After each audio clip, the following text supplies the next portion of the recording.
ci wàllum Coupe d'Afrique des Nations 35e édition ren ñu koy fubal ca Maroc waaye nag deux mauvaises nouvelles ñoo daal di wàcc niki tey jëmee ci équipe nationale bu Sénégal avec quand même deux blessures yi nga xamante ne benn bi niki démb la daal di am mu di ki nga xamante ne mu di Assane Diao keneen ki di Ilay Camara. Malheureusement les deux joueurs d'après les informations reçues et confirmées par la Fédération sénégalaise de football bi ci njëkk pour ki nga xamante ne moom moo di Ilay Camara mooy que dafa daal di forfait moom nag niki démb ñi nga xam ne ñoo di médecin wi équipe nationale daal dinañ defub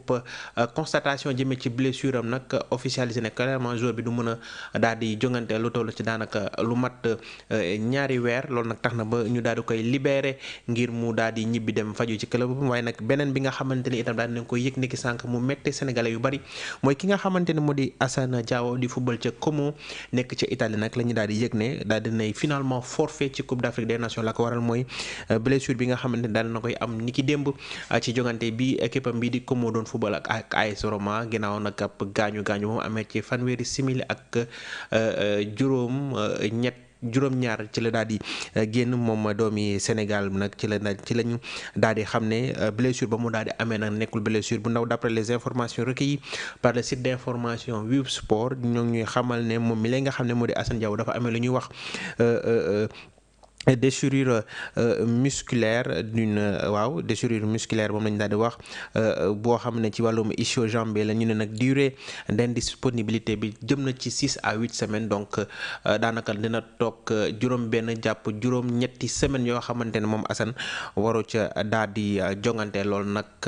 ni ki démb la daal di am ni ki tey nag la xibaar daal di officiel donc ki nga xamante ne moo di Assane Diao malheureusement moom nga xamante ne fukki at ak juróom-ñeent kot la am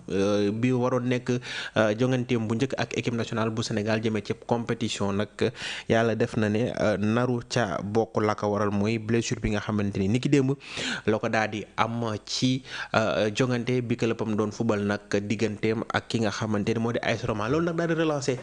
débat bu rëy mbokk yi yéen ñi nga xam ne da ngeen di seetaan football ak sax safo loolu wàllum sport mooy jëmee ci internationaux africains yi nga xamante ne seeni club des fois dañ leen di bëgg a contraindre ñu daal di toog wala sax ñuy bañ a dem jogante ci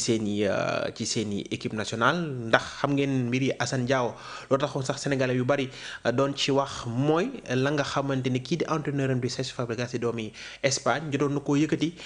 jëmee ci convocation bi nga xam ne club bi jot na ko ndax fàttali leen compétition suy am laata joueurs yi ñu ciy daal di dem dañuy jël ay convocation yoo xam ne dañ koy envoyé ca njëlbeen ñi nga xam ne ñoo di seeni club ngir informer leen ne ki nga xamante ne mooy footballkat bi équipe am da ko daal di woo ngir mu ñëw bokk ci compétition bi nga xam ne moom la waroon amal fàttali ne li nga xam ne moo di Coupe d'Afrique bi war a commencer ni ki samedi gi ñu jëm FIFA dafa jëloon dogal ca njëlbeen ne joueurs yi dañ leen mën a libérer daanaka compétition bi surtout c'est lu ñuy wax fukki fan wala lu ko ëpp maanaam jàppoon nañ ko week-end entre le 8 ak le 9 dinañ libérer li nga xam ne moo di joueurs yi loolu nag indi benn mer jëmee ci club européen ndax jàpp nañ loolu day tax dañuy rater benn journée championnat ak benn journée Ligue des champions loolu nag taxoon ba FIFA daal di rétro pédalé ci décision boobu dafa sax ne ñi nga xam ne ñoo di club yi léegi mën nañ libérer joueurs yi gën ngaa sori fukki fan ak juróom ci weeru décembre gi ñu nekk ngir ñu daal di mën a dem bokk ci compétition yooyu nga xamante ne moom la ñu war a daal di dem jongante loolu nag taxoon ba yenn entraîneur ku ca mel ne Habib Beye sax daal di ci offusqué wu ba ci Vincent Kompany yi nga xamante ne mooy entraîneur bu Bayern Munich nekk doomi Belgique waaye nag cosaanoo fii ci Afrique ca Congo wax na ne dañu war a gën a jox gëdd équipe Afrique ak compétition yi nga xam ne ñoo ci war a fubal ki nga xam ne moo di Cesc Fabregas nag di doomu Espagne nekk entraîneur bu Como gis ca contraire ba ndax moom dafa mer ba furtu ginnaaw bi nga xam ne Pape Thiaw convoqué na Assane Diao mu jot convocation ba ay weer mu daal di ciy wax convocation ba officielle ginnaaw nag ci samedi wi ñu génn moom Pape Thiaw wax ne moom daal discuter na ak ki nga xamante ne moom moo di Assane Diao la mu wax doy na xelam donc da koy daal di convoqué ngir mu ñëw loolu nag ça n'a pas été du goût de Cesc Fabregas laata jongante bi di tàmbali sax wax na ne jot naa waxtaan ak ki nga xam ne moo di Pape Thiaw waaye la ñu jot wékkoo rek daanaka ci kàddu moom nee na nekkut loo xamante ne daal mën na ko daal di révéler ci média loolu la wax ca njëlbéen waaye nag bi match bi jeexee ni ki démb moom mi la Cesc Fabregas dafa ñëwaat à la charge wax na ne ki nga xam ne moo di Pape Thiaw dafa daal di menacer kooku nga xamante ne moom moo di Cesc Fabregas ak Assane Diao ndax daf ko ne su fekkee Assane Diao bëgg na dem mondial foofu mu ñëw coupe du monde nag te xam nañ ne bépp joueur buy jongante vraiment discuter une coupe du monde et quand même un rêve que l'on peut pas que l'on est en tant que joueur mais qu'on peut pas itam se permettre de rater du moment où on a la possibilité de le faire donc looloo tax moom Cesc Fabregas mu jàpp ne waroon na mën a rek daal di bàyyi ki nga xam ne moo di Assane Diao mu toog ci clubam waaye nag jongante menace boobu mu def jëmee ci Assane ne su ñëwul Coupe d'Afrique lu dem Coupe du Monde taxoon na ba moom mi lee Assane Diao il était obligé dem ca Coupe d'Afrique bi waaye nag moom Cesc Fabregas n'étant pas dans une mesure de collaborer avec l'équipe nationale du Sénégal et de laisser partir le joueur a décidé tout bonnement de le titulariser dans un match à haute intensité parce que équipe bii di Como moo doon football ak Roma xam ne ñoom équipe yooyu yëpp nag dañuy daal di xëccoo li nga xam ne moo di les premiers rôles au niveau du championnat italien. Assane Diao après quand même une course de près d'une trentaine de mètres ñu gis ne finition ba avec le pied gauche ça n'a pas suffi parce que ca ginnaaw gis nañ mu jàpp li nga xam ne moo di arrière cuisse ba loolu quand même ça n'augurait rien de bon mais malheureusement tey la ñu daal di yëg li nga xamante ni moo di daal di yëg li nga xamante ne moo di gaañu bi donc gaañu bi su ma ci ñëwaatee nag moo di benn blessure musculaire la daal di am aux ischio-jambiers loolu nag la muy daal di indi mooy daray toog lu mat juróom-benn jàpp juróom-ñetti weer yi nga xamante juróom-ñetti semaines yi nga xam ne du ko daal di jongante loolu mooy information bi nga xamante ni moom la ñu daal di jot jëmee ci sunu mbokk taskatu xibaar yi nga xamante ni ñoo nekk ca Wii Sport di xaar bien sûr le communiqué officiel de la fédération sénégalaise de football bi nga xamante ne laata waxtaan wi di démarrer génnewu ko mais xam naa léegi dinañ ci daal di ñëwaat su waddee rek incha allah régie dinañ ko daal di dugalal parce que on le suit avec près je disais tout à l'heure que quand même ça relance le débat par rapport à quand même lu may wax respect ak weg bi war ci suñu ay nation ndax xam nañ ne Coupe d'Afrique des Nations bi ci weeru sulet lañ ko waroon fubal weeru sulet bi ñu génn lañ ko waroon juin juillet lañ ko waroon fubal FIFA imposé ñu sa compétition maanaam coupe du monde des clubs taxoon ba ñu jël dogal ne dañ koy pousse ba janvier Maroc jàpp ne janvier du ko arrangé parce que ci année coupe du monde lay daal di dugg te xam ngeen ne année coupe du monde ak coupe d'Afrique ñaari compétition yu mag day xaw a métti ñu xëcc ko ba décembre ngir mën koo jeexal janvier maintenant yenn joueurs yi ils ont décidé de jouer la carte de la prudence maanaam bañ a blessé ngir mën a dem bokk ci Coupe d'Afrique boobu parce que quand même ça c'est un rêve de plusieurs joueurs d'y participer ku weddi dama laaj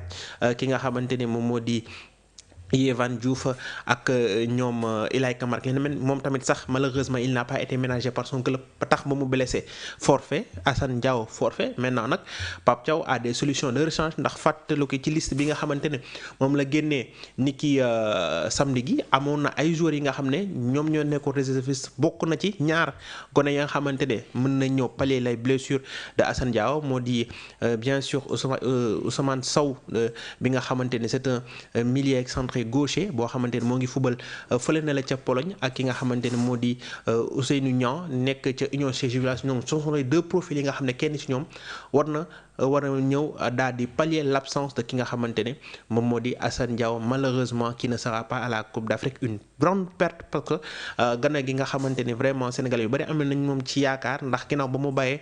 Espagne nga xamante ne def nañ lu nekk ngir conserver ko moom nag dafa jëloon décision ñëw football ci Sénégal gi nga xam ne fii la juddoo donte ne màggeewu fi waaye fii la juddoo fii la daanaka ay maama ak ay mbokkam yëpp nekk moom ne du bàyyi réewam di dem football beneen réew malheureusement quand même une de ses rêves de participer à une Coupe d'Afrique ne se fera pas cette année mais il a 19 ans quand même il aura tout le temps quand même de grandir et de vraiment de participer à d'autres échéances mais amoon nañ yaakaar ne ci bi yoon dana ca bokk malheureusement du ca bokk l'information elle est là elle est formelle maintenant nag on attend bien sûr la réaction du coach Pape Thiaw ak yan joueur lay daal di convoquer xëy na pour pallier ces deux absences là maa ngi ko doon wax di ko waxaat encore wekk gi war ci